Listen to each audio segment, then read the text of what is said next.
야고보서는 행위권을 말하는 게 아니라 진정한 믿음을 바로 세워주고 있는 겁니다. 그래서 코로나의 영향이 교회를 심각하게 강타를 하고 있습니다.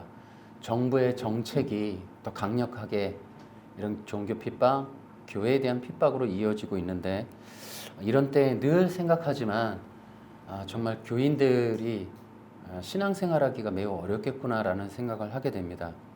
물론 전에도 영상에서 늘 얘기했지만 이전에 코로나 이전에 이미 교회에서 중요한 그런 신앙생활의 패턴을 가지고 있었더라면 되게 좋았겠다, 이런 생각을 하고요. 이 코로나 이후에 교회 소모임이라든지 또 교회 이런 모이는 예배에 대한 금지가 가져올 만한 영향력들은 역시나 교인들에 대한 영적인 훈련이 되어지지 않을 거라는 것 때문에 그렇습니다. 여러분, 성도들이 정말 중요한 신앙생활이 뭐냐면 훈련받는 거예요. 지금 이 언택트라고 하는 문화는 성도들이 어떤 관계성 속에서, 영적 질서 안에서 신앙을 바르게 가질 수 있는 어떤 그런 프로그램들에 속하지 못하도록 만드는 거예요. 이것을 너무나 잘 아는 것이 바로 사탄이 아니었는가, 이런 생각을 하게 됩니다. 여러분, 반드시 성도들이 구원받았다면, 진짜 구원받았다면 어떤 영적인 훈련을 받게 돼요. 구원받은 자로서 어떻게 살아가야 할 것인가에 대한 이런 여러 가지 프로그램들을 말하는 거예요. 사람들은 단지 11시 예배 한 번만 참석하지만 실제로 그렇지 않습니다. 그것은 잘못된 신앙의 결과물이고, 진정한 신앙은 진짜 구원받고 성령 받으면 그 사람이 어떻게 신앙생활, 곧 새 언약의 백성, 하나님 나라의 백성, 또 이 땅에서 어떻게 기름 부음 받고 어떻게 성령의 인도함 받고 살아야 하는가에 대한 다양한 방식들을 배워가야 하는 겁니다. 성경에서도 멜기세덱을 말하려고 하다가도 너희들이 이거 못 알아먹으려니까 내가 말 못하겠다, 이런 얘기를 해요. 최소한 성경에 관해서도 성경은 난이도가 있어요. 그래서 더 깊은 진리의 내용, 더 깊은 복음의 내용들을 알기 위해서는 단계적으로 하나씩 배워가야 하는 거예요. 세상에 아무리 지식이 많거나 학벌이 있어도 성경을 그렇게 쉽게 알 수 있는 건 아닙니다. 지금 그렇게 쉽게 알 수 있었다면 지금 논쟁이 없어야겠죠. 구원에 대한 논쟁서부터. 그러나 그렇지 않아요.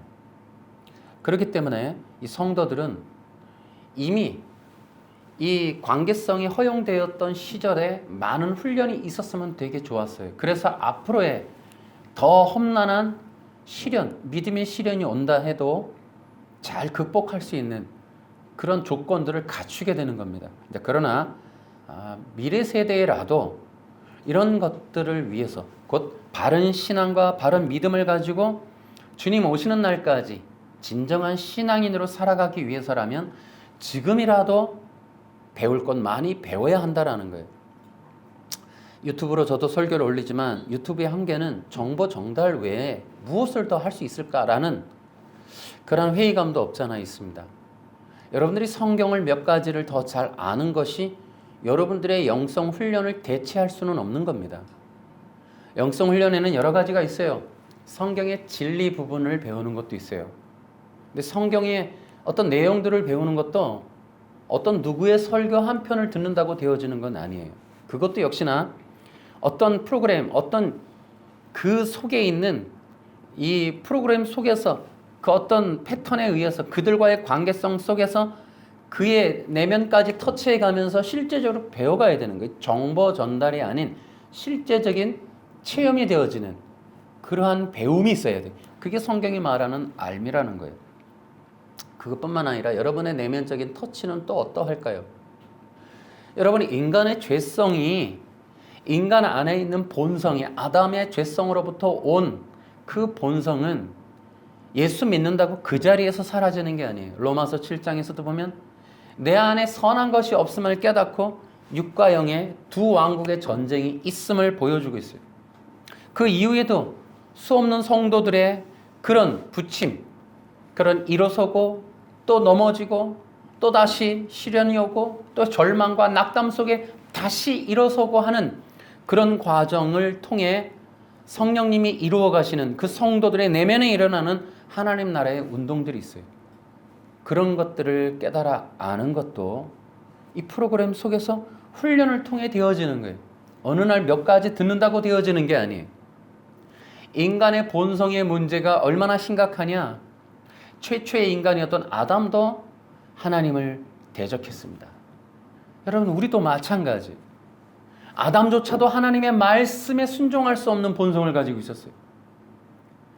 그 본성적인 내면들, 하나님의 뜻에 순종하여야 하지만 순종할 수 없는 그러한 자기 자신의 자기 중심적인 내면을 갖고 있는 인간들, 그들이 하나님의 뜻과 충돌이 날 수밖에 없다는 인간의 본성.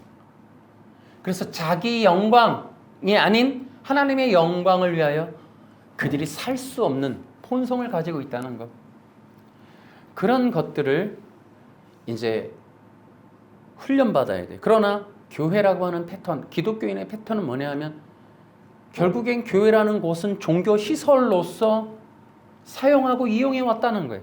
내 목적을 위해서, 나의 즐거움과 나의 여가 활동을 위해서 종교적인 어떤 시설물들이나 어떤 그러한 관계자들을 이용해서 내 뜻을 이루어 갔다라는 거예요.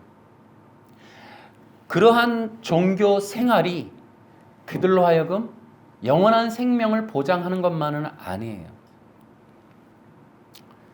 그래서 지금 우리가 만약에 진정한 기독교인을 하나님이 원하신다면 사실 교회 안에서 종교적인 어떤 겉사람의 행위를 하는 것이 아니라 정말 그 관계성과 공동체 안에서 성령의 인도하심을 받는 자들이 하나님이 바라시는 자들이에요.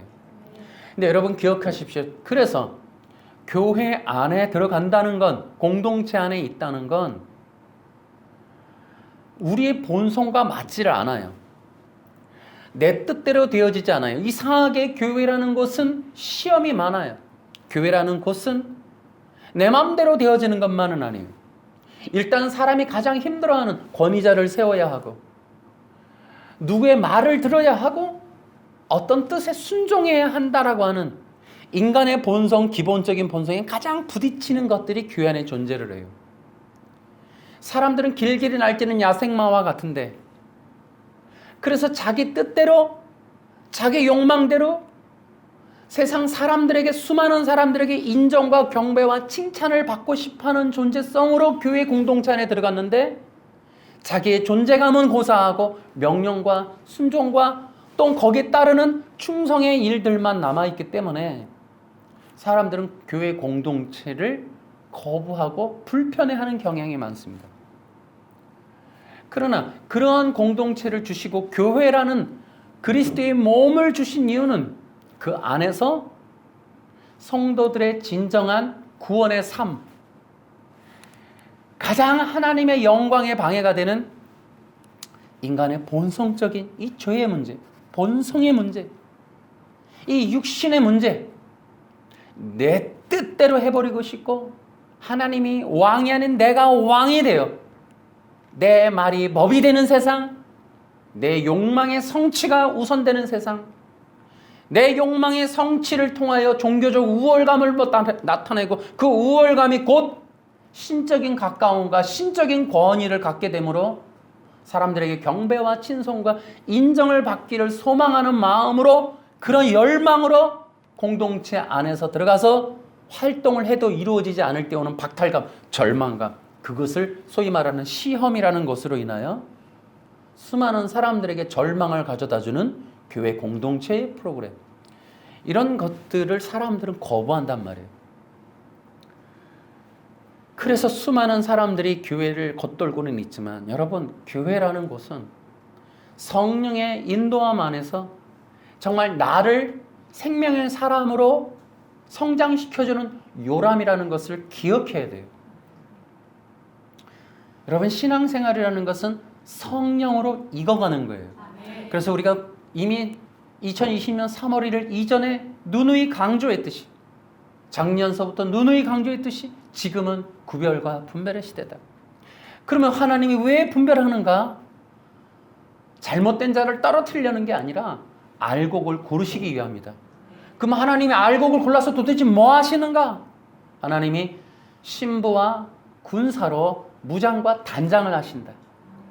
이것을 한마디로 말하면 알곡 익히기다. 그래서 하나님의 나라, 하나님의 사람, 하나님의 군대를 일으켜 하나님의 영광의 예배 사람들로 세우시기 위함이다. 그래서 원수의 목전에서 상을 베푸시는 것처럼 이 땅 이곳, 이 어두운 세상 가운데 하나님의 영광이 나타나도록 하나님께서 손잡아 일으키는 자들이 있을 것인데, 그들을 하나님이 골라서 하나님의 시대적인 역사를 위하여 알곡을 익히실 것이다. 그 알곡을 익히는 방법들이 바로 이 성령의 인도함, 성령의 흐름으로 나타나는 연단과 고난이라는 거예요. 그 연단과 고난은 생고생이 아니라, 우리가 흔히 걱정하는 생고생이 아니라 돈을 교회에다 많이 헌금하고 고행을 하고 뭐 연속 기도회를 하고 그런 내용이 아니에요. 우리 안에, 우리 내면에, 우리 마음을 그리스도로 채워가는 과정. 근데 그리스도로 채워가는 그 과정은 제가 앞서서 기도했듯이 우리의 삶은 성령을 받는 한 우리의 예배의 삶이 안식일날 토요일날 한 번 예배 가는 게 아니고 우리의 삶이 예배가 되는 거예요. 그래서 우리의 삶 속에 이 성령 안에서 예수님으로 우리의 십자가를 우리가 지고 가면서 날마다 우리를 각을 뜨신다는 거예요.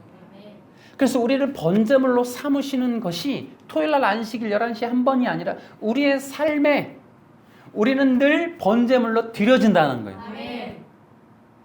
그래서 우리의 삶이 각이 떠짐으로, 다시 말하면 우리의 자아와 본성과 본체가 예배의 제물로 드려지는 거예요.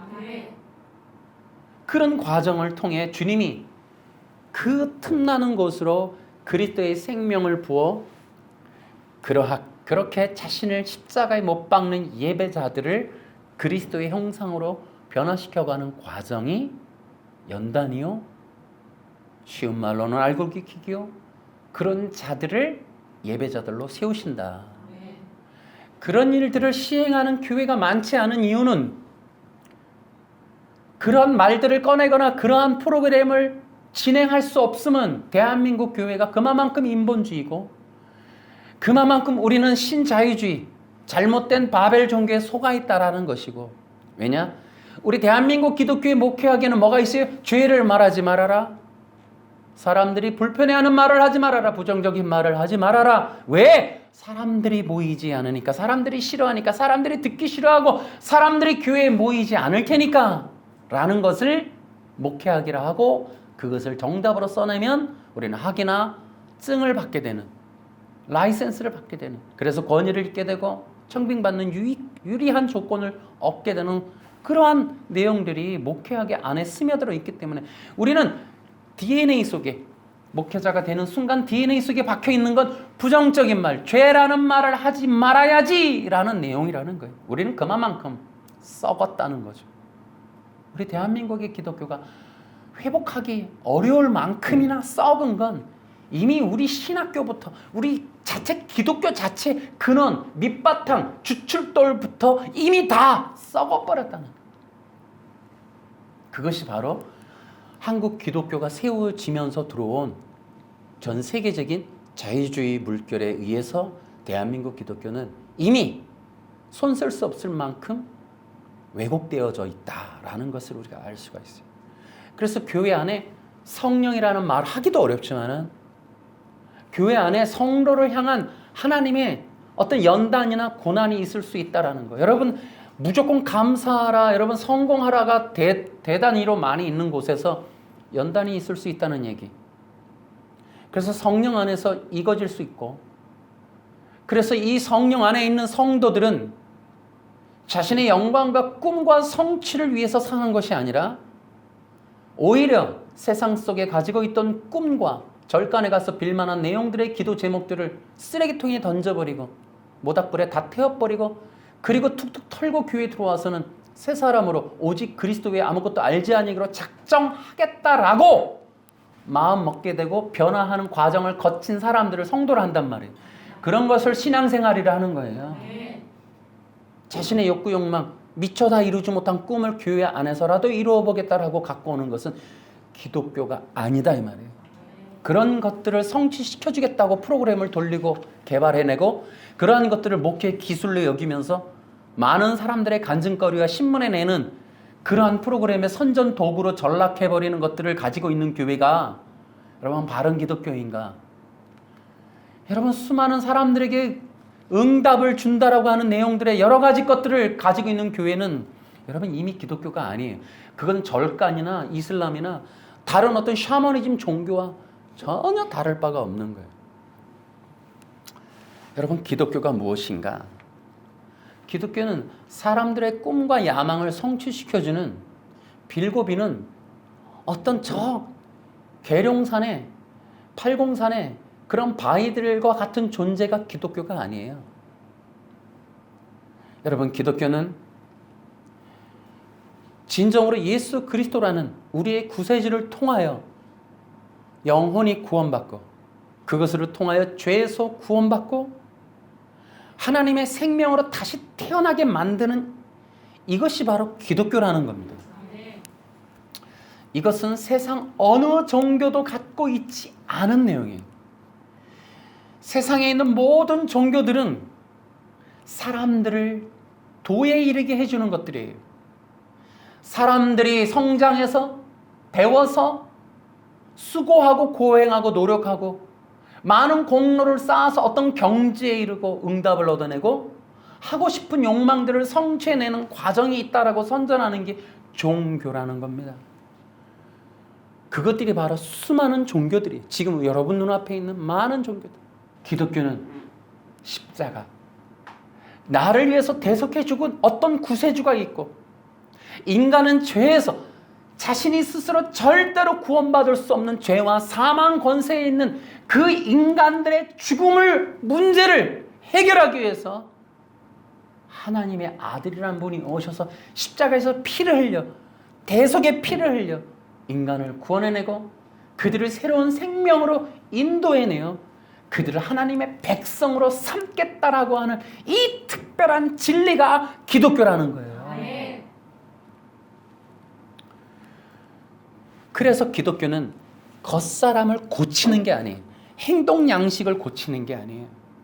기독교라는 이름으로 갖고 와서 사람을 수행시키고 법을 겉으로 지켜내게 하고 행동을 교정하고 도덕과 윤리의 사람, 착한 사람 만들기, 어떤 규례에 맞추는 어떤 틀에 맞추는 사람의 행동 양식을 끄집어내고 유도해내고 반드시 결과물로 산출해내어서 당신이 구원받았다, 생명받았다, 경제에 이르렀다, 완전해졌다라고 선언해주는 그런 것은 기독교가 아니라는 거예요.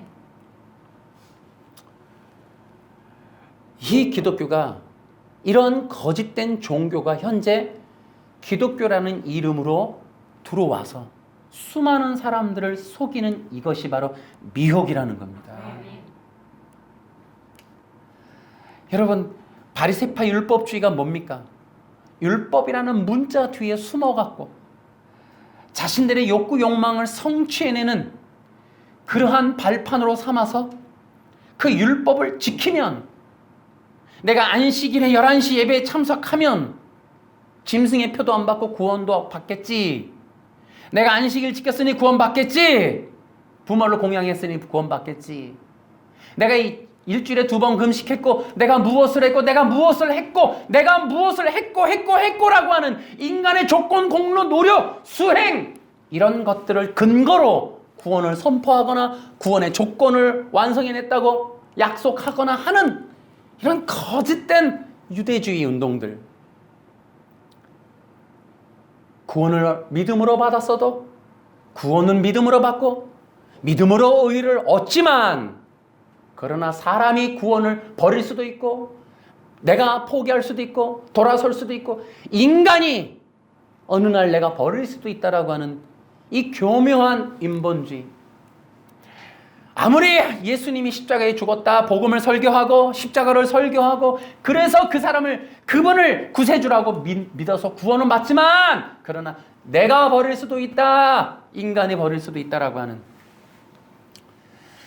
결국 믿음으로 구원을 얘기하는 것 같지만 결국 인간이 구원의 주권이 있음을 은연중에 이렇게 조작해내는, 조장하는, 유도하는 이런 거짓된 복음들이 기독교라는 이름 하에 얼마나 많이 기생하고 있는지, 얼마나 많은 사람들의 눈과 귀를 홀리고 있는지. 그래서 절대 진리이신 예수님을 못 보고 그저 예수님은 과정으로 만들고 시작점으로만 만들고 그저 과정으로, 도구로, 발판으로 삼아 그 다음에는 인간의 결과, 인간의 어떠한 수행 여부에 따라서 구원이 있고 없고를 결정하겠다라고 하는 신자유주의, 바벨론 기독교, 거짓된 종교인들이 미국의 3대 이단을 비롯하여 미국의 꽈리 틀었던 플러신학교, 그 언저리에 있었던 수많은 신학교와 이 바벨탑의 후손들이고 후계자들인 이런 신자유주의가 장로교라는 이름으로 대한민국에 들어와서 버젓이 예수 그리스도를 대체해버리는 수많은 성공의 방법론들. 지금의 기독교 갖고 과연 영혼들이 구원받을 수 있을까? 지금의 복음을 가지고, 지금의 설교 수준 가지고, 지금의 성경 해석으로 우리 기독교로 영원히 구원받을 수 있을까라는 안타까움이 있습니다. 여러분, 기독교의 비밀이 뭔지 아세요? 기독교의 비밀은 세상에 있는 그 어떤 종교와도 다르다는 것입니다. 세상에 그 어떤 종교가 할 수 없는 걸 하고 있다는 겁니다. 구원은 오직 하나님과 그 어린 양에게로부터 오는 겁니다. 예수 그리스도께서 십자가에 죽으신 그 놀라운 비밀, 예수 안에 생명이 있고 구원이 있다라는 것. 예수님 외에, 예수님 그 이름을 벗어나면 그 어느 누구도 구원받을 수 없다라는 것. 그리스도, 오직 기독교의 비밀은 그리스도입니다. 아멘. 그리스도, 그분에 대한 진리를 아는 것이 정말 진정한 복음을 아는 길입니다. 아멘. 기독교가 그리스도 교임을 이미 의미하는 단어임에도 불구하고 우리 기독교의 최대의 단점은 그리스도에 대해 무지하다는 거예요. 인간의 형상이 하나님의 형상과 모양이라지만 이것이 바로 생명이시며 영원하며 빛을 의미하는 게 아니라 그리스도를 의미한다라고 하는. 그러면 그리스도의 형상과 모양이라는 의미는 무엇일까? 왜 하나님의 아들은 그리스도로 오신 것일까? 왜 인간은 이러한 특성을 가지고 있을까? 말하고 심판하고 판단하고 정죄하고 그러면서 늘 생명에 대해 갈급해하고 그것에 대해서 주권을 가지려 하고 하는 이러한 특성들은 도대체 어떻게 해서 갖게 된 것일까? 이것이 과연 하나님의 형상과 모양일까라는 내용들을 생각해 보면 우리가 가지고 있는 그리스도에 대한 진리가 너무 빈약하다. 이런 것들에 대해서 무지한 것이 너무 아이러니하다라는 거예요. 기독교가. 저는 여러분들과 제가 늘 생각해요. 저도 오랜 시간 20대 초반서부터 전도사로, 아니 그 이전에는 이미 고등학교 때부터 교회 안에 총무로 주일학교를 섬기면서 지금까지 사역해오면서 저는 지금도 늘 생각해요. 이 지금의 변질된 기독교를 따라가서는 안 되겠다. 지금의 이 기독교는 본질에서 많이 벗어나 있다라는 생각을 너무 많이 하기 때문에 저는 오직 예수님만 붙잡는 거예요. 그래서 여러분, 저는 목사로서 목사의 옷을 벗기 위해, 목회학을 배운 사람으로서 목회학을 벗기 위해, 그래서 예수 그리스도의 진리를 따라가기 위해서 몸부림을 치는 거예요. 기존에 내가 알던, 주입되었던, 가르침을 받았고 학점을 땄던 그 수많은 인본주의, 자유주의, 세속주의, 거짓된 인간의 그런 바벨탑으로 이루어진 이런 신학이라는 우상단지를 버리기 위해서 애를 쓰는 거예요. 저는 알곡을 익히기 위해서 진정한 성도됨에 있어서의 조건은 기존의 종교의식, 종교의 영을 여러분들 속에서부터 버리는 일이다. 늘 거짓된 우상단지 세워졌던 여러분의 영혼을 채웠던 수많은 우상단지를 버리는 것이 여러분이 성령에 이끌림 받는 방법 중에 하나다. 여러분이 진짜 예수님을 만나려면 여러분들서부터 여러분 속에 있는 자아의 우상단지 버리고 여러분들의 세월만큼이나 세워져 있고 채워져 있는 거짓된 종교의식 빼는 것이 우리에게 매우 중요한 시작점이다. 기독교는 그리스도의 사람으로 세우는 겁니다. 기독교가 가지고 있는 최대치의 능력은 사람을 그리스도의 생명으로 충만케 하는 거예요.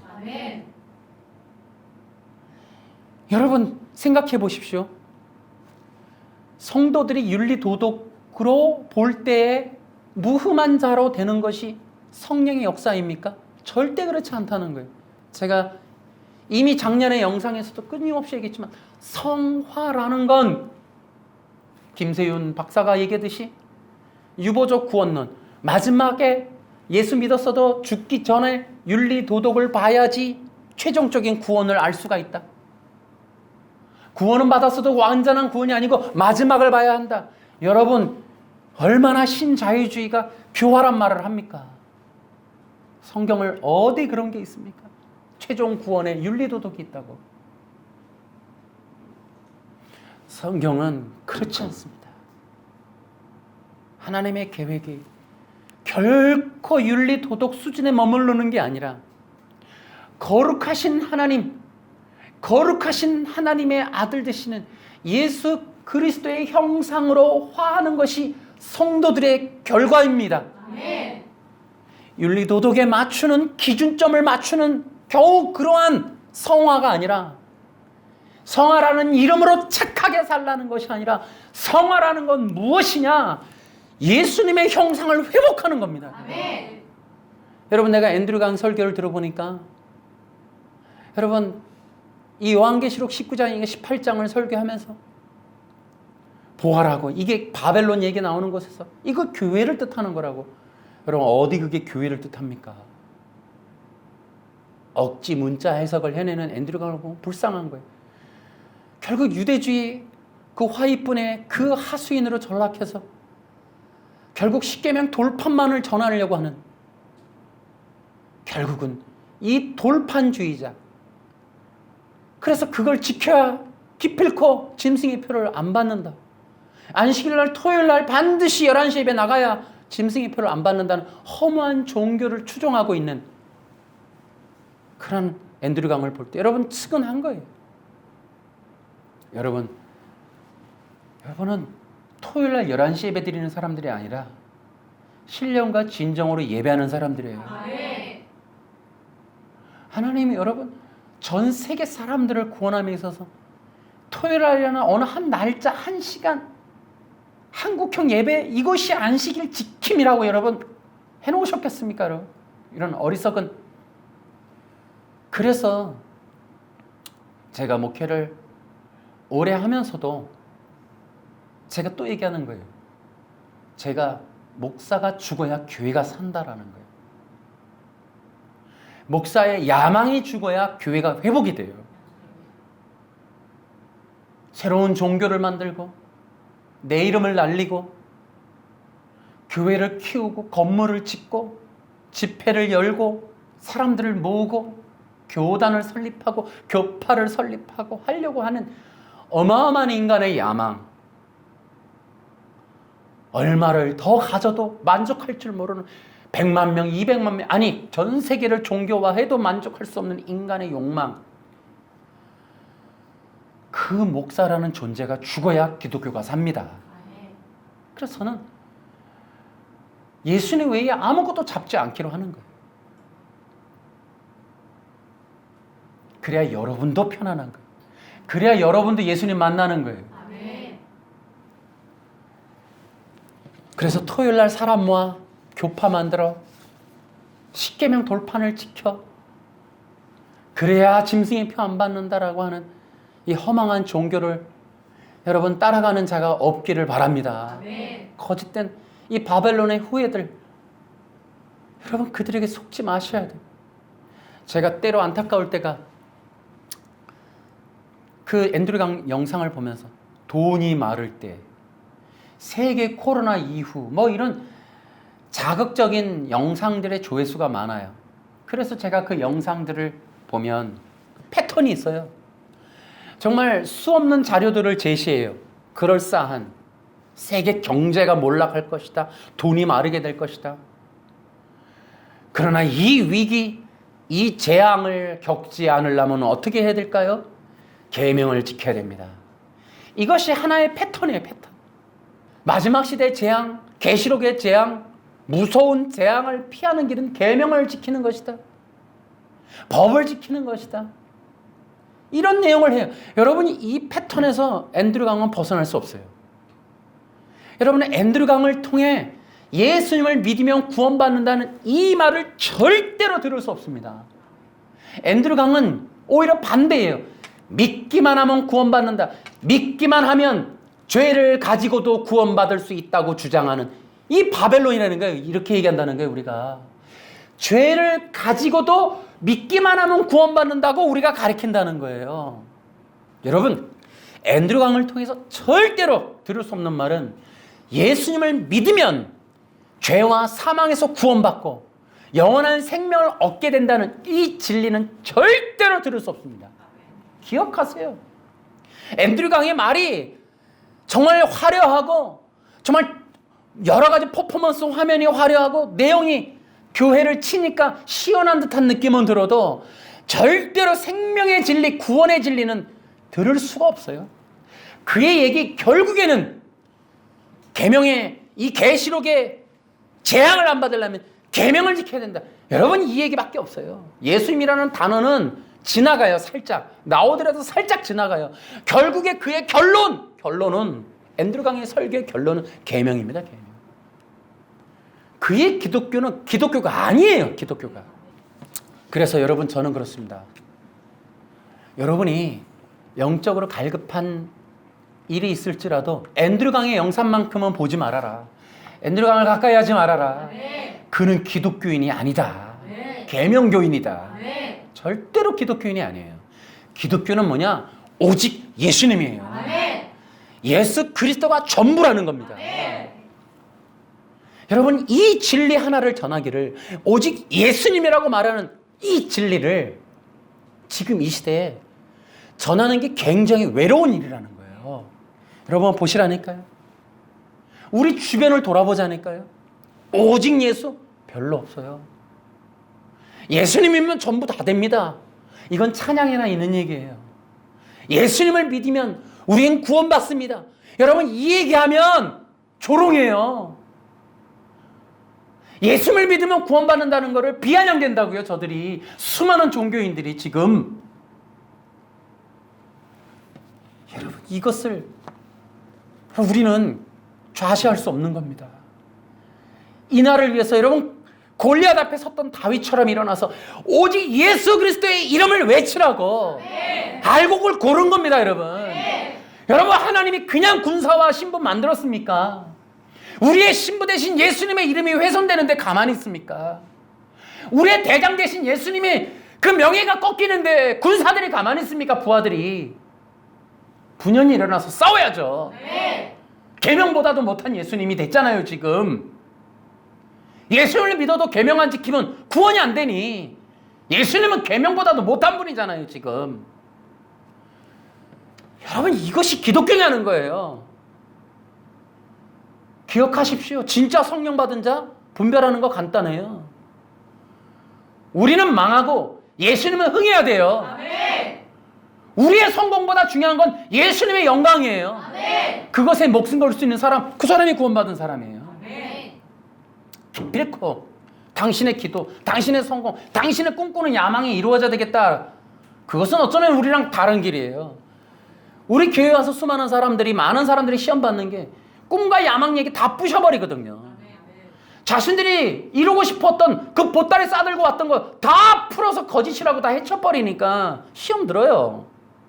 왜 안 이루어지냐는 거죠. 왜 이걸 버려야 하냐는 거죠. 버리란 말이죠. 그 보따리를 버리고 이제 예수님을 얻으라고요. 아멘. 예수님의 십자가를 바라보라고요. 아멘. 꿈을 바라보던 눈길을 꺾고 예수님을 향한 눈을 뜨라고요. 아멘. 이 허망한 기독교, 가짜 기독교, 예수님도 없고 구원도 없고 그리스도가 사라져버리는 십자가를 모욕하고 있는 이 거짓된 기독교. 여러분 싸우셔야 되지 않겠습니까, 여러분? 네. 그래서 외롭더라도 걸어가자는 거예요. 우리의 영광이 아닌 예수님의 영광을 향하여 다시 한번 인생을, 목적을, 가치를 다시 세우는 그들이 기독교인입니다, 여러분. 네. 그래서 이제 우리 기독교의 문제는 뭐냐? 겉사람 교정하려고 하는 거예요. 이거 속은 거예요. 여러분 조엘 오스틴서부터 신자유주의자들, 이 바벨론 후예들이 퍼뜨리는 기독교 보세요. 우리가 무엇을 하면, 긍정적인 생각을, 감사의 마음을 가지면, 여러분이 감사했더니 누가 뭐 국회의원 되고 뭐가 됐더라, 그거 유명하신 분이 설교하는데, 여러분 그 거짓말을 듣지 마시란 말이에요. 네. 여러분 예수님 믿을 때 다 받은 겁니다. 네. 여러분 이 세상은 그의 나라와 그 일을 구하라, 그리하면 이 모든 것을 더하시리라. 네. 할렐루야. 네. 우리 인간에게 예수 그리스도의 십자가의 길을 보십시오. 성경을 보십시오. 여러분 또 다른 사람들이 이 맥주감사절에 뭐 했습니까? 여러분 감사라는 걸, 성경을 빙자해서 또 다른 성공의 법칙을 전하고 있지 않습니까? 여러분 수많은 사람들이 열광합니다. 여러분 돈에 목마른 현대인들에게 이 돈에 관련된 얘기 열광의 박수를 받습니다. 여러분 감사했더니 문제가 해결되고, 감사했더니 성공하게 되고 꿈이 이루어졌다라고 하는, 여러분 이름만 바꿔놓은, 내용만 바꿔놓은 성공의 법칙, 인본주의자들의 설교에 여러분 지난 한 두 주 동안 대한민국도 들썩였죠. 교회들. 여러분 우리가 아직도 그러한 종교의식을 갖고 있는 한 대한민국 기독교 새로워질 수 없어요. 건물에 다시 모인다 해도 그런 종교를 가지고는 주 예수 그리스도의 영광이 드러날 리가 없다는 거예요. 여러분 감사했더니 성공했더라. 여러분 이거 속지 마시기 바랍니다. 네. 정말 주 예수 그리스도의 은혜가 감사하니까 감사한 거예요. 네. 그 이후의 결과가 내 야망의 꿈의 성취가 되어서는 안 되는 겁니다, 여러분. 네. 야고보서는 누구에게 썼는가 하면, 여러분 글래디에이터 이런 영화 보셨죠? 여러분 짐승의 사자밥 앞에 죽어가야만 했던 초대교회 그 공동체에게 보낸 편지가 야고보서예요. 여러분 오늘날에도 그러면 감사했더니 꿈이 이루어진다, 이 설교가 초대교인에게 적용이 될 것 같으세요? 그래서 진리가 아니라는 거예요. 여러분 하나 팁을 드릴게요. 영상 보는 분들, 설교가 진리라면 동시대와, 그러니까 우리의 설교가 러시아, 중국, 아프리카, 북한 성도들에게도 동일하게 적용돼야 되고, 초대교회와 구약과 창세기에도 동일하게 적용될 수 있는 설교가 진리의 설교예요. 네. 역사성을 가져야 될 뿐더러 동시대적인 그러한 진리를 가져야 되는 거예요. 네.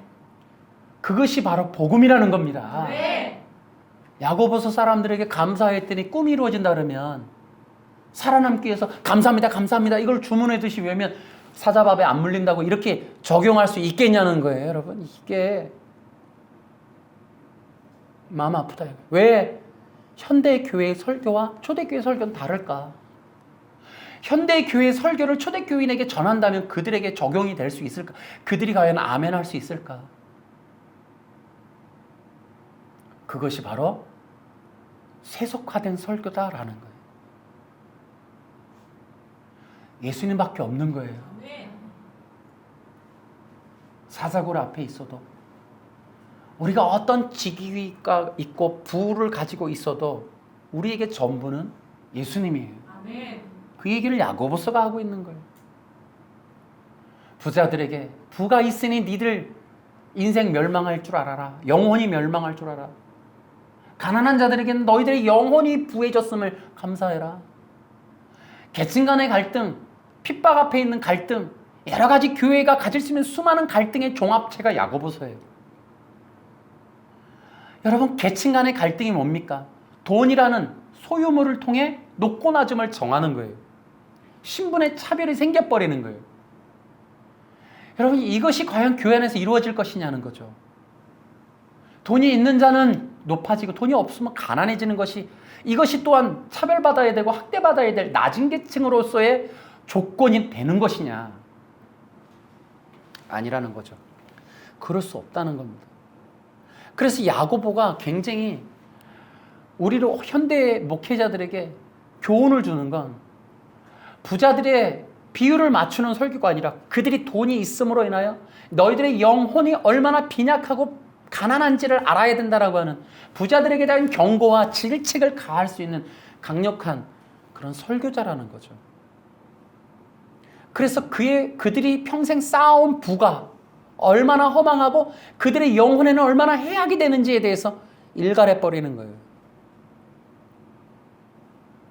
그리고 교회 안에 생기는 그 계층이 돈으로 이루어진다라는 것에 대해서 얼마나 비판을 가하고 있습니까? 그래서 그러한 것들이 인간의 본성이라는 거예요.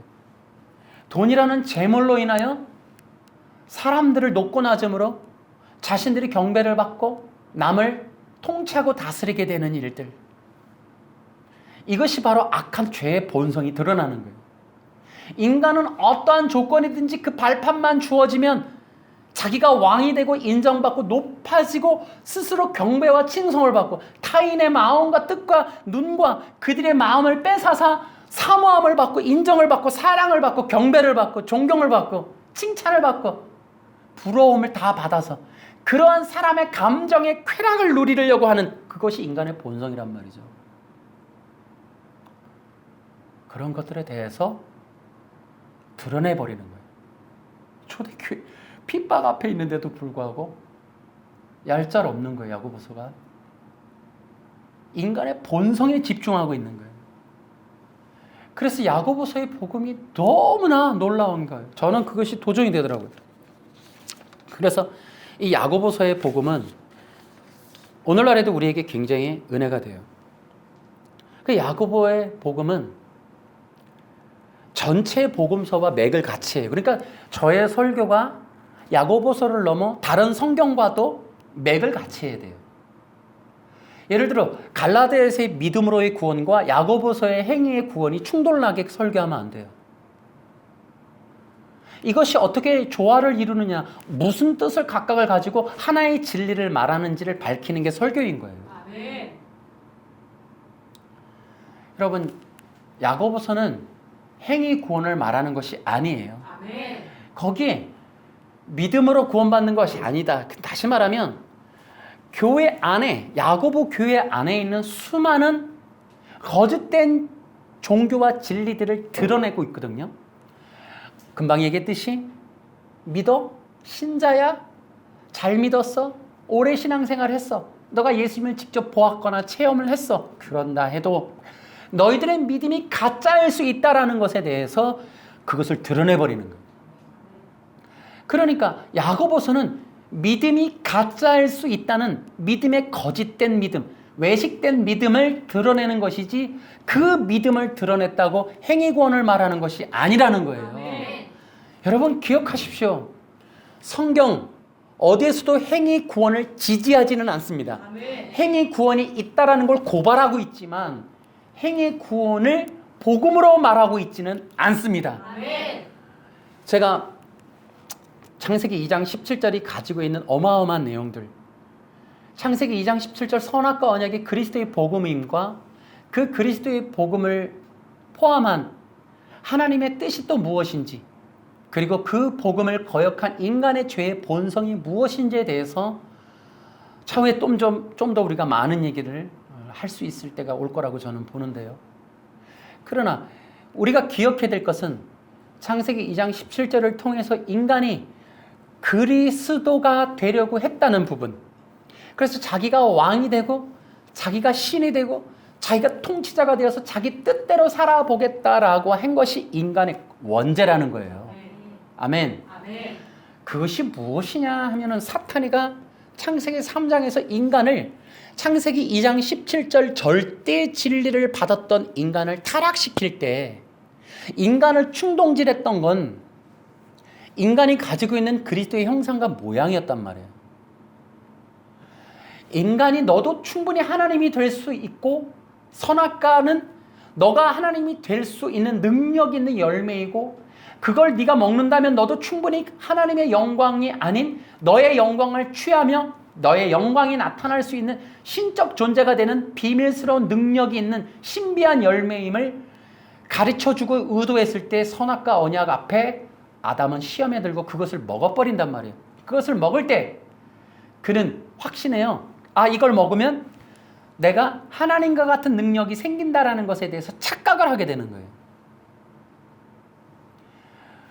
그것이 어떤 결과를 가져왔느냐에 대해서 말하고 있는 거예요. 그 결과가 창세기 4장이라고요. 그것이 무엇인가 하면 사탄이 만들어서 아담으로 하여금 범죄하게 하고 하나님의 법을 벗어나게끔 충동질을 했던 그 사탄이 만든 철학, 종교, 원리, 원칙, 패턴, 율법이 뭔가 하면 바로 인본주의예요. 인간의 능력, 인간의 주권, 또한 인간의 생명. 이것이 바로 바벨탑에서 이것이 꽃을 피게 되는 창세기 3장에서 제시가 되고 그것이 시작되고 창세기 4장에서 최초의 시도가 일어나고 가인 성의 발판이 되는 원리. 인간의 능력, 인간의 주권, 인간의 생명이라고 하는 이것을 통해서 충분히 의에 이르고 자기의 생명을 보존하고 지상낙원, 육체 영생할 수 있다라고 하는 것을 주장했던 가인. 그 가인의 성에서 비롯된 바벨탑. 그 바벨탑에서부터 전 세계 종교화되는 이 인본주의. 이 인본주의가 로마 카톨릭을 등지고 행위권으로 나타나서 오늘날 이 프리메이슨과 예수회를 통해서 전 세계의 신학으로 들어가서 자유주의 물결, 특히 자유주의가 다시 신복음주의라는 이름으로 옷을 갈아입고 전 세계 이 교회 안에 스며들어온 이 인간의 노력으로 성공을 이룰 수 있다라고 하는 이 신복음주의, 이것이 이미 거의 완료 단계에 이르러 이제 어느 누구도 진정한 복음이 무엇인지를 분별하기 어려울 정도로 이제 예수 그리스도의 복음은 촌스러운 것으로, 너무 극단적인 것으로, 극렬한 것으로 여겨질 수밖에 없도록 완벽하게 세팅되어 버린 상태가 바로 인본주의라는 거예요. 이 신복음주의. 이것이 바로 조엘 오스틴이나 또한 노만 빈센트 필, 적극적인 사고방식, 이런 자들을 통해 지금 목적이 이끄는 삶을 리고레이라든지 이런 사람들을 통해서 전 세계 종교화해서 이제는 휴먼이 전 세계 제1의 종교가 되고 전 세계에 가장 많은 종교인을 거느리는 게 바로 휴먼, 인본주의. 인간의 능력과 인간의 주권과 인간의 생명, 이것을 지향하게끔 만들고 이것이 곧 종교의 목적이 되게 만드는. 그래서 구원도 없고 중보자도 없고 천국과 지옥을 빼버리고 여기 이 땅이 지상낙원, 여기 이곳에 인간의 노력과 계명을 기초적인 어떤 규례만 지키면 모두가 얻어내는 어떠한 특권이 있음을 제시하는 이러한 바벨 종교. 제발 이 시대에 가득해 있는 종교의 실체를 분별하시길 바랍니다. 아멘. 기독교 안에 들어와 있는 기독교라는 이름으로, 종교의 이름으로 자신들의 정체를 숨기고 있는 이 허망한 거짓 바벨탑의 후손들, 그들의 거짓된 노략질에 속지 마시길 바랍니다. 아멘. 그들은 오늘도 예수님을 가리고 하나님의 창세기 12장 아브라함 언약에 약속했던 놀라운 비밀, 그것은 많은 민족인데 그 많은 민족이 아니라, 그래서 아브라함 언약이 곧 아브라함이 잘되게 하는 언약이 아닌 그 언약의 핵심이 그리스도라는 것. 모든 인간에게 아담 이래로 동일하게 약속하시는, 동일하게 복음을 전하시는 그 내용, 그것은 곧 그리스도라는 거예요. 아멘. 그래서 여러분, 하나만 더 얘기하면 야고보서는 성경 전체의 복음과 같아요. 그래서 동일한 복음이에요. 그 복음은 어떤 복음을 갖고 있느냐? 믿음이냐 행위가 아니라 진정한 믿음이라고 하는 것이 무엇인지를 말씀하면서 우리가 상상도 하지 못했던 믿습니다, 믿어요, 믿음을 가졌어요 라는 말과 생각과 관념이라는 것에 스며들 수 있는 외식, 우리가 믿습니다 하지만 껍데기일 수 있다는 것, 믿음에도 껍데기가 있고 믿음에도 가짜가 있고 믿음에도 외식이 있고 믿음에도 가식이 있을 수 있다라는 것을 드러내므로 야고보 교회 안에 믿는다는 말만 하고 있지만 실제로 그들이 거짓일 수 있다라는 것, 여러분 이게 얼마나 큰 용기예요. 자신의 교회를 향해 여러분의 구원이 완전합니다라고 선언하거나 이제 여러분은 교회 다녔으니 구원이 있을 거예요라고 확진하고 이제 성공만 하면 돼요라고 말하는 오늘날의 현대 가짜 기독교 설교가 아닌 자신 앞에 있는 성도들의 그 실체, 그 속까지, 내부까지, 폐부까지 하나님이 늘 하셨던 것처럼, 설교자들이 늘 하려고 했던 것처럼 사람의 마음, 인간의 진정성, 그들의 속이 진짜냐 아니냐 하는 것에 대해서 계속해서 질문하고 그것들을 돌아보게 하는, 그것이 야고보서다는 거예요. 아멘. 성경과 일치한다는 거예요. 더군다나 그것을 통해 야고보서는 어떤 율법을 말하지만 그 율법이 이제 성령을 받은 성도들에게 적용될 때 자유하는 법, 성령의 법에 심판을 받게 될 거라는 성경 전체의 동일한 진리를 또다시 전해주고 있다는 거예요. 여러분 이것이 바로 야고보서가 가지고 있는 신학이에요. 여러분 가짜 기독교는, 가짜 선지자들은 뭐냐? 여러분 기억하세요. 믿는 사람들이, 지금 믿음을 가진 사람들이, 교회를 다니는 장로들이 혹은 장관급 고위직이나 어떤 사람들이 죄를 지어서 뉴스에 나와요. 너무 많이 나와요. 너무 자주 노출이 돼요. 부끄러워요. 아, 그러고 보니 구원받아도 취소되겠구나. 어떻게 저런 사람이 구원받을까? 이렇게 얘기하는 게 거짓 선지자들이라고요. 아멘. 아멘. 잘못이 드러났지만 그 잘못을 교정하기 위해서 거짓된 걸 들이대는 게 거짓 선지자라고요. 아멘. 이런 것들이 눈앞에 있는 한 예수님 못 만나는 거예요. 안타깝습니다. 그래서 기억하세요. 참된 진리는, 참된 선지자는 바른 진리를 통하여 거짓을 회복시켜야 돼요. 아멘. 아멘. 그래서 사람들이, 믿는 사람들이 넘어지고 실패하는 것이 행위 구원을 들이댈 수 있는 기회라고 여기는 것은 거짓 선지자들이고, 믿음에 속한 자들의 실수와 실패를 통해 바른 믿음을 가져야 되는 원리에 대해서 설명하는 게 진짜 설교라고요. 아멘. 야고보가 진짜 선지자인 이유가 바로 그것 때문이에요. 야고보가 믿는 자들의 실패를 통해 믿는 자들이 돈 가지고 그렇게 사람들을 학대하고 그렇게 차별하는 부분이 마음에 안 든다고 너희들 구원 취소야 이렇게 얘기했더라면 그 야고보서는 성경에 못 들어왔을 거예요. 그런데 그 야고보가 우리에게 전해주는 건 믿음이라고 하는 거, 기득권을 가졌다는 게, 교회에서 되게 공을 많이 세웠다는 자들이 그들이 진짜 구원받은 자들이 아닐 수도 있다라는 거예요. 그러니 그들의 바른 믿음, 바른 구원을 세워야 한다라고 하는 그 원리를 촉구하는 것이 바로 바른 복음이다 이거예요. 네.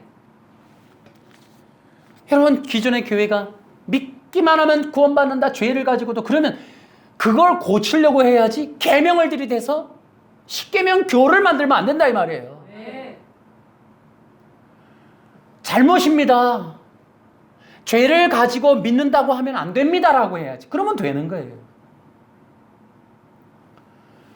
여러분 생각하세요. 야고보서는 행위권을 말하는 게 아니라 진정한 믿음을 바로 세워주고 있는 겁니다. 그래서 오늘날이 우리에게 도전이 되는 거예요. 여러분, 우리는 과연 믿기만 하면 된다, 이 말만 하면 되겠는가?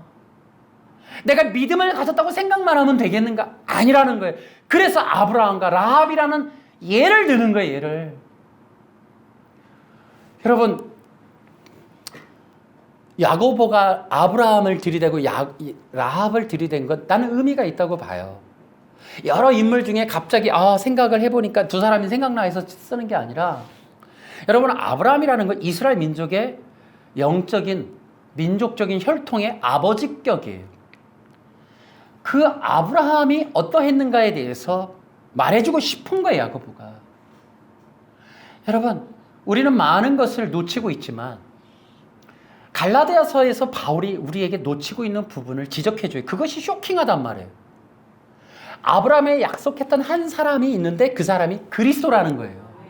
이 부분이 유대인이었고 또 이 율법에 능통했던 정말 바울이 아니라면 전 세계 어느 누구가 과연 이거를 분석해낼 수 있었을까요? 우린 바울이 갈라디아서에서 아브라함에게 약속했던 것이 바로 그리스도라는 것 때문에 우리는 새로운 지평이 열리는 거예요. 그렇다면 창세기 12장 15장에 있은 아브라함과 하나님이 맺은 언약이라는 것이 아브라함과 유태인이라고 하는 어떤 민족적이고 개인적인 복에 관련된 얘기가 아닐 수도 있겠구나. 그러면 이 내용은 전체적인 언약의 신학과 동일한 원리를 가지듯이 우리에게 있어서 진정 전 세계적인 또 영원한 골로새서 1장에 말하는 우리 영혼의 구원자이신 그리스도를 의미하고 약속하는 언약이구나. 아멘. 그래서 창세기 12장에 있는 아브라함의 언약의 내용이 어쩜 유태인이고 아브라함의 후손인 이삭의 얘기고 그 이삭의 후손들이고 결국 이스라엘 민족적인 것인 것만이냐? 아닐 수도 있구나. 이것은 그리스도와 그리스도를 통한 수많은 구원받은 하늘나라의 백성들을 의미하는 것이 아니냐. 아멘. 아멘. 아멘. 그렇기 때문에 아브라함에게 있어서 이 얘기가 야고보서에 등장하는 이유는 분명히 이 사실을 야고보도 알았다는 겁니다. 그러면 여기서 이삭을 들이대죠. 그러니까 아브라함이 이삭을 모리아산에서 드릴 때 그의 믿음이라고 하는 것이 무엇이었냐를 오늘날 우리에게 복음으로 전해주는 거예요, 지금. 그러면 이 복음이 무슨 내용이냐?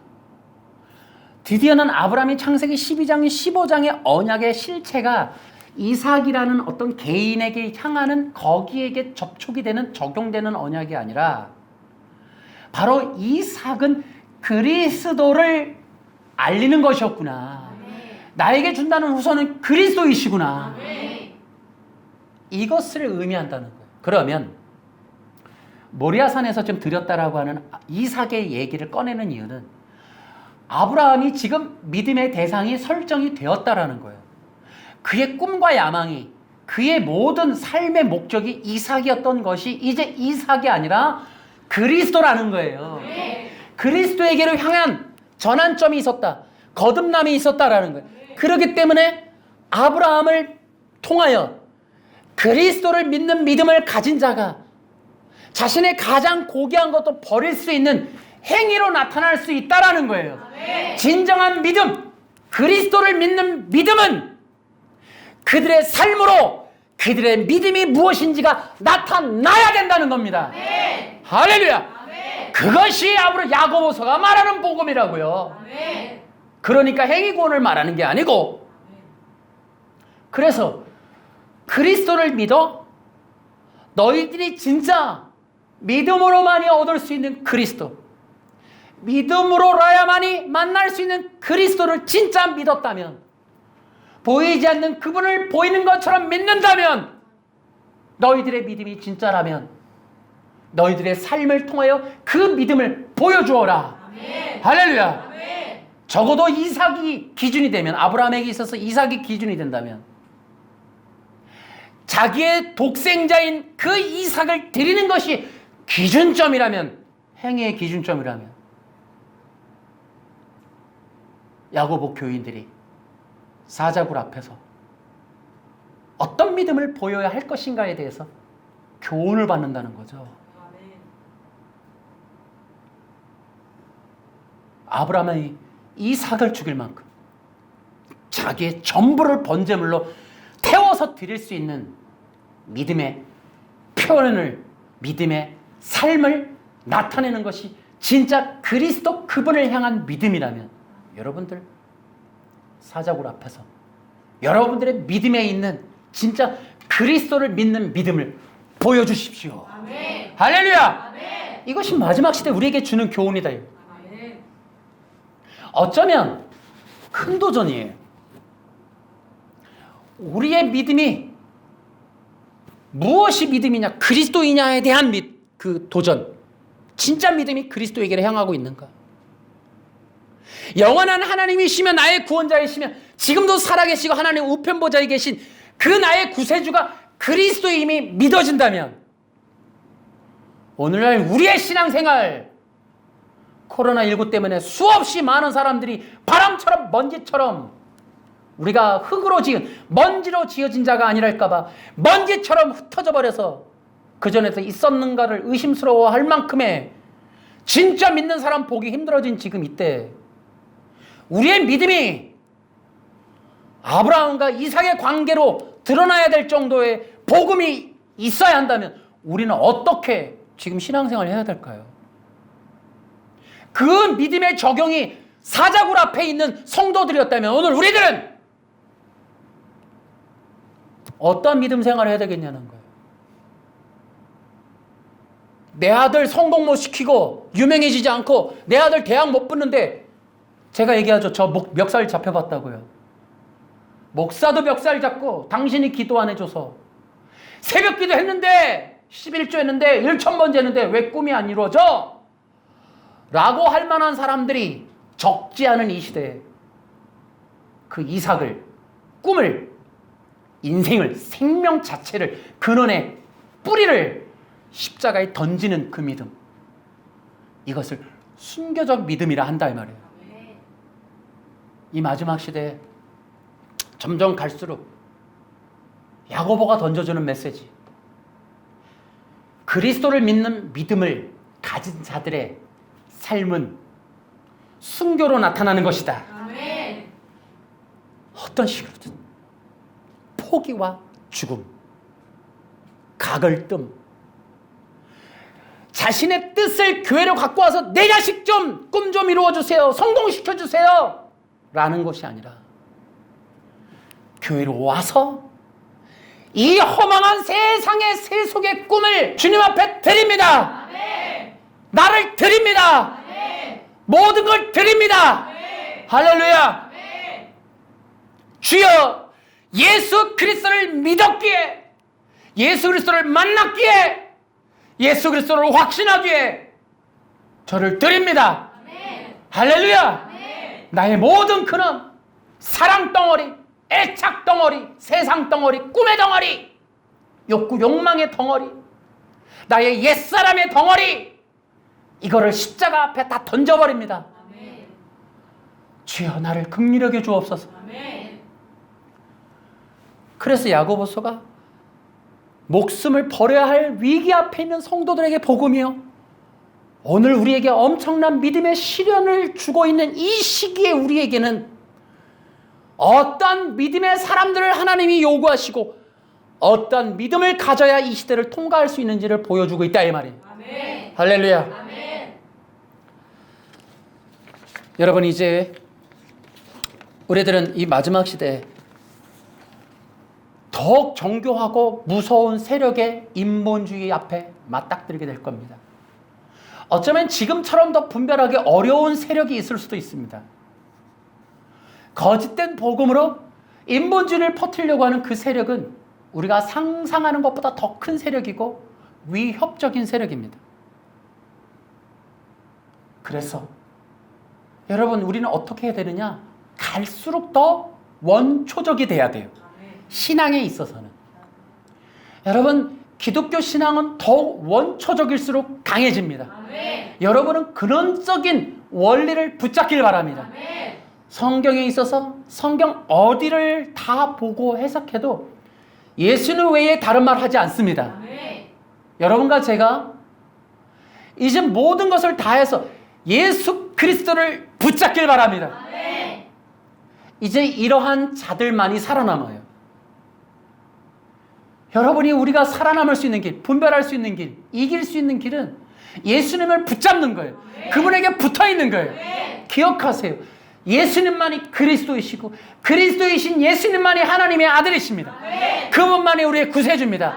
그분을 붙잡고 믿고 그분 안에 있고 그분의 영광, 그분의 이름, 그분의 능력 아래, 날개 아래 그늘에 있는 자만이 살아남습니다. 여러분 모으십시오. 수많은 사람들을 예수 그리스도 안으로 모으십시오. 여러분 십계명이나 허망한 법이나 돌판에 모으려고 하는 그런 거짓된 종교인들을 거부하고 떠나시고 그들에게 따끔한 맛을 보여주시고 말씀하셔서 가르치시고 훈계하시되 오직 예수 그리스도 한 분만을 붙잡길 바랍니다. 이 마지막 시대 이것이 진정한 기독교예요. 이 복음으로 일어서는 것이 코로나 이후에 하나님의 뜻이라고 저는 믿습니다. 예수 그리스도 한 분만을 믿고 일어서는 여러분과 제가 됩시다. 나와 세상과 세속 다 버려버리고 십자가에 못 박아야 합니다. 그렇지 않으면 우린 다 죽습니다. 여러분 이 땅에서 멸망한다 이 말이에요. 여러분 우리부터 목사부터 성도부터 예배당 들어올 때부터 예수님 외에 그 어떤 것도 다 붙잡지 않게 다 버리겠다. 주 예수 그리스도의 말씀으로 우리 영혼이 갈갈이 찢겨지는 그러한 영적인 대수술이 있어지면 그 이후로 나에게 생명, 그리스도의 생명의 충만함의 역사가 나타날 것이다. 아멘. 내가 그리스도의 영광을 높이는 한 그리스도는 나를 통하여 하나님의 일을 하실 것이다. 아멘. 하나님이 내게 그만큼 십자가에 올라갈수록 나를 통하여 초자연적인 역사를 일으키실 것이다. 아멘. 하나님은 나를 통하여 주 예수 그리스도의 영광을 드러내실 것이다. 아멘. 이 믿음을 확실히 가지고 예수님만 붙잡고 승리하는 여러분과 제가 되기를 주 예수님의 이름으로 축원합니다. 할렐루야 박수로.